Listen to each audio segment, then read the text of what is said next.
ঘরের মধ্যে বৃষ্টির জল জমে 5 মাসের শিশুর ডুবে মৃত্যু হয়েছে। ঘটনাটি ঘটেছে উত্তর দমদমে আর প্রকাশিত করেছে এবিপি আনন্দ। দেখুন কলকাতা কীভাবে লন্ডন হয়ে গেছে। অল্প বৃষ্টিতে জল জমে যাচ্ছে, বাড়ির মধ্যেও জল ঢুকে যাচ্ছে। সেই জল যেতেও কোথাও পাচ্ছে না, কারণ জল নিকাশি ব্যবস্থা নেই। হবে কোথা থেকে? সমস্ত জলাজমিগুলোকে ভরাট করে হাই রাইজ বিল্ডিং হয়ে যাচ্ছে। আর সেখানে কিচ্ছু বলার নেই, কারণ ডেভেলপমেন্ট হচ্ছে তো।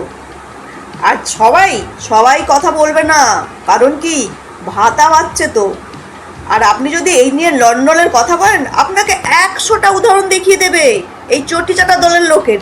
দেখুন এই রাজ্যে ওই হয়েছে, ওই রাজ্যে ওই হয়েছে। আরে ভাই, যেখানে থাকছো সেখানকার কথা বলো, সেখানে অসুবিধাগুলোর কথা বলো। নিজের বাড়ির সমস্যা হলে কি অন্যের বাড়ির সমস্যার কথা বলতে আসো? আগে তো সমাধান করতে হয়।